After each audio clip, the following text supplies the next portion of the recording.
Bonjour, cette vidéo porte sur le moteur de recherche Constellio. Donc, en haut, vous allez trouver une boîte de recherche qui est toujours disponible. Constellio développe des moteurs de recherche depuis 14 ans. On a plus de 400 implantations de moteurs de recherche. La solution de recherche permet de rechercher bien sûr des documents qu'il y a dans Constellio, mais également des documents qui se trouvent à l'extérieur de Constellio. Donc, commençons par une recherche. La recherche que nous effectuons va bien sûr va chercher dans les métadonnées, mais également dans le contenu du document et va mettre en surbrillance les mots-clés dans leur contexte. Elle va également permettre de chercher une partie d'un mot. Autant regarder ici, Appliance Constellio, le mot est collé, mais elle est capable, regardez ici, il y a un souligné, c'est un seul mot, mais Constellio est capable de rechercher des parties d'un mot. La recherche qu'on effectue dans cette boîte-là va commencer par effectuer une recherche exacte, c'est-à-dire un mot à côté de l'autre.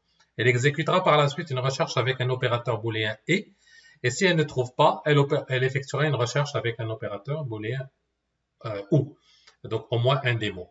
Quand je consulte un document, Constellio va me mettre également la surbrillance dans le contenu du document. C'est-à-dire que je peux aller creuser dans le document et voir les différentes occurrences.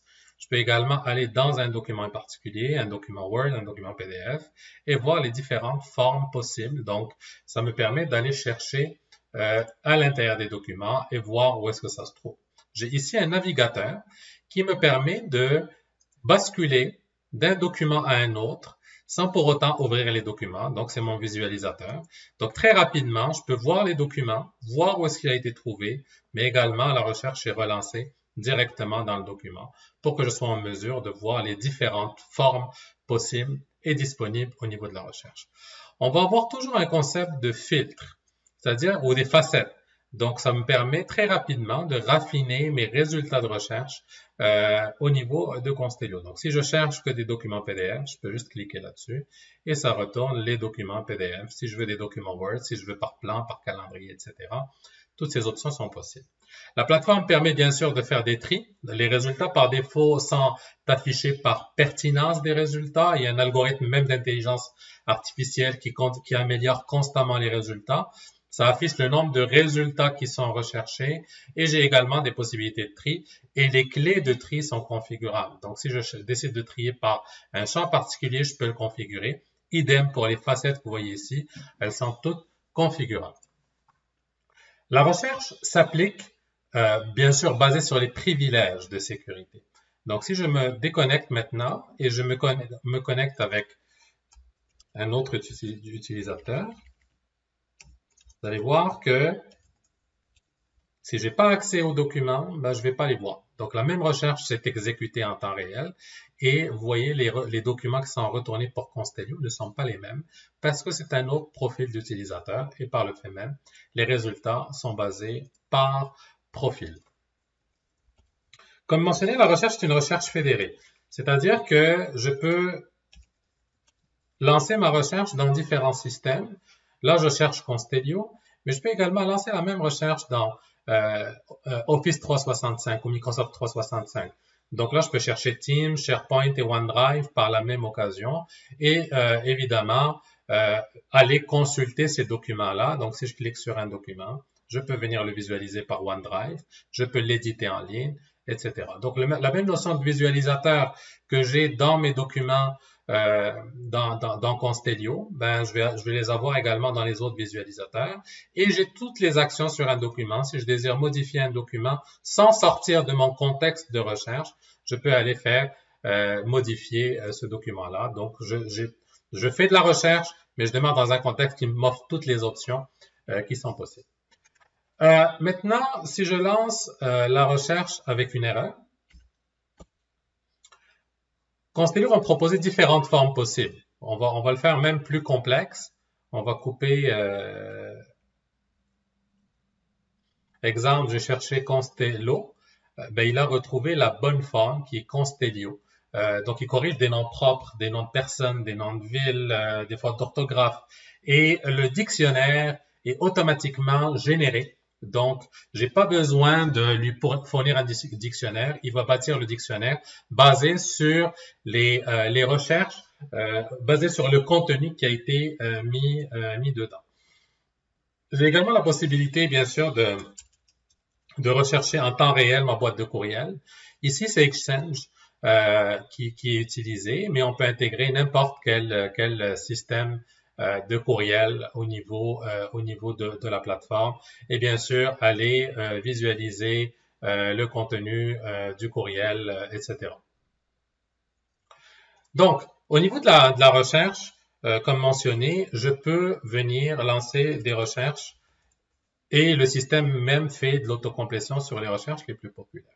Mettons, supposons que par rapport à cette recherche, et on l'applique beaucoup actuellement dans les contextes de mesures d'urgence, la procédure de port d'un masque, je veux rapidement, exemple dans un centre hospitalier ou autre, donner accès aux meilleurs documents le plus rapidement possible, comme ce que fait Google quand on achète des mots-clés, l'équivalent de AdWords. Donc, par exemple, par rapport à cette recherche-là, je pourrais dire que toujours, le premier résultat qui doit être retourné, c'est celui-là. Donc, je peux venir cliquer là-dessus et par le fait même, à chaque fois que je vais chercher Constellio, ce document-là va toujours ressortir comme étant le meilleur résultat à la page d'accueil. Je vais chercher maintenant le mot engin. En cherchant le mot engin, j'ai 0 résultat. Constellio m'offre un module qui me permet d'analyser mon moteur de recherche, entre autres les statistiques. Je veux savoir quelles sont les requêtes les plus populaires que j'ai effectuées. Et là, j'ai un certain nombre de paramètres. Les requêtes les plus populaires, les requêtes les plus populaires avec résultat, les requêtes les plus populaires sans résultat, les requêtes les plus populaires sans clic de souris, c'est-à-dire qu'ils n'ont pas été, les gens ont consulté, ont trouvé, mais n'ont pas consulté le document. Ça me donne un indicateur que mes résultats ne sont pas pertinents, etc., etc. Donc, si je prends les requêtes les plus populaires avec sans résultat, ben j'en ai quelques-unes, dont engin. Et là, en fait, moi, je veux que quand les gens cherchent engin, ben, qu'ils retrouvent un équivalent qu'on voit beaucoup dans les centres hospitaliers, COVID-19 et coronavirus. Quelqu'un qui chercherait coronavirus, mais tous les articles scientifiques parlent de COVID-19, ben, il faut qu'il trouve. Donc, on a un concept de synonyme au niveau de la plateforme qui me permet de dire, on va venir appliquer un synonyme pour dire que engin équivaut à moteur. Donc, en faisant ce volet-là, je vais maintenant faire engin et la solution va automatiquement chercher pour moi moteur. Et vous voyez qu'on fait de la lemmatisation ou la racinisation, c'est-à-dire l'indexation sur la racine des mots. Donc, moteur avec S, singulier, pluriel, masculin, féminin, etc. Toutes ces formes-là sont prises en considération. Autre élément important, c'est si je cherche par exemple le mot-clé Québec, bien sûr les recherches avec accent, sans accent, Constellio comporte un analyseur linguistique. Quand on traite la langue, on supporte bien sûr les accents, etc. Ce qu'on a fait dans le cadre de Constellio, c'est qu'on supporte tous les caractères accentués de l'encodage UTF-8, donc incluant tout ce qui est latin, mais autres langues qui pourraient comporter de l'accent. Tout ce qui est tréma, ligature, etc., CCD, toutes ces expressions-là ont été prises en charge, mais également masculin, féminin, etc. Autre exemple qui paraît être intéressant, si je cherche cheval, chevaux va être retrouvé. Donc, singulier, pluriel, masculin, féminin, la lemmatisation, puis on a beaucoup de paramétrage et de contrôle sur les analyseurs linguistiques pour permettre vraiment à l'utilisateur de se retrouver face aux meilleurs résultats. Les recherches peuvent également être sauvegardées, mais également partagées, soit avec un groupe d'utilisateurs, soit partagées à tout le monde.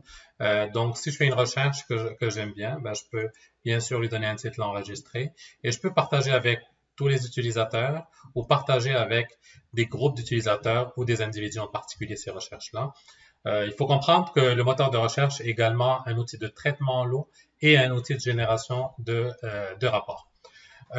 Autre point important à regarder au niveau de la recherche, c'est la recherche avancée. Donc, si je vais ici à un petit triangle qui me permet vraiment de faire une recherche évoluée. Donc, par exemple, je peux dire, je cherche des dossiers. Et là, je lance une recherche. En lançant la recherche sur les dossiers, je peux venir appliquer des filtres. Donc, par exemple, j'ai 130 résultats. J'applique les facettes pour voir tous ceux qui viennent de l'unité administrative, planification des ressources humaines. J'en ai 68. Ça raffine à 68. Ceux qui viennent du plan de classification, documents concernant les fichiers clients, j'en ai 16. Les dossiers actifs. Donc, je peux vraiment, en quelques clics, venir raffiner la recherche. La recherche avancée permet vraiment d'aller cibler des champs particuliers. Exemple, je cherche un champ, je cherche des dossiers dans la date d'ouverture, par exemple. Et là, j'ai un certain nombre de paramètres. Égal, inférieur, supérieur, entre, vide, pas vide, le. Et là, je peux même dire, j'ai ce qu'on appelle la recherche relative. Aujourd'hui, il y a un an, il y a tant de jours, dans le passé, etc. Je peux combiner des critères et ou sauf. Je peux utiliser un concept de parenthèse. Je peux ajouter autant de lignes que je désire pour combiner un certain nombre de critères. Dans le chemin, quand c'est des valeurs qui sont déjà prédéfinies, je peux les saisir. Dans le titre et telle chose. Et là, je peux dire sauf telle chose. Donc, je peux vraiment venir combiner un certain nombre de critères via la recherche avancée pour être en mesure vraiment de retrouver exactement le résultat que je recherche au niveau des paramètres que je me suis donné. Si je lance une expression en recherche simple, gestion de projet, vous allez voir que Constellio, comme mentionné initialement, va chercher une expression exacte, gestion de projet. J'ai donné plus de poids au titre, donc ça va sortir plus dans les titres. Après ça, il va retrouver les endroits, puis le mot les plus courts, bien sûr. Après ça, il va les retrouver dans le contenu du document. Vous voyez ici, après ça, il a fait un « et » entre les deux. Donc, on n'est pas dans la phrase exacte. Après ça, il va tomber dans le « ou », etc., etc. Donc, la recherche par phrase, quand on rentre plusieurs caractères, on va commencer par la recherche exacte, un « et » booléen, puis après ça, un « ou » ou un « et », puis après ça, un « ou ». Autre point à regarder assez rapidement, donc j'ai la possibilité de configurer la pertinence. Donc je peux dire par exemple que si on trouve l'information dans le champ titre, elle est plus importante. Donc je peux donner un poids au champ. Donc si on trouve l'information dans un champ, ça a plus de valeur. Je peux donner également un boost, on appelle ça un boost, donner un plus de poids basé sur une recherche. Donc je peux dire tous les documents PDF sont plus importants que les documents Word, donc il va les remonter. Puis tous les documents qui sont de type TIFF, mets-les en bas. Je peux configurer les facettes. Je peux configurer le correcteur orthographique. Je peux mettre en place un thésaurus. Donc, je peux venir injecter un thésaurus dans Constellio, ce qui me permettrait de faire de la recherche sémantique. Je peux gérer des synonymes. Je peux gérer ce qu'on appelle l'élévation, comme tout à l'heure. Par rapport au mot-clé Constellio, j'ai dit, sur ce mot-clé-là, je veux que toujours ce document-là soit toujours le premier résultat. En ce qui a trait aux capsules d'information, on peut faire par exemple un petit élément rapide. Une capsule est un message que je peux pousser au niveau du moteur de recherche. J'ai pas de document nécessairement qui traite de ça, mais je veux que quand les gens cherchent le mot-clé Constellio, et là je peux définir une série de mots-clés, par rapport à quelle langue, si j'ai plusieurs langues, bien sûr, ça doit se déclencher. Je vais me dire Constellio, moteur de recherche. Et là, en fait, ce que ça va faire, c'est que si je lance la recherche Constellio via une capsule, vous allez voir qu'ici, j'ai une capsule maintenant qui vient de s'ajouter en haut et qui fait en sorte que je suis capable d'avoir un message. Je peux mettre un lien, je peux mettre toutes sortes d'informations à ce niveau-là, dans un contexte de mesure d'urgence, dans un contexte où je veux passer un message. C'est un contenu qu'on vient d'afficher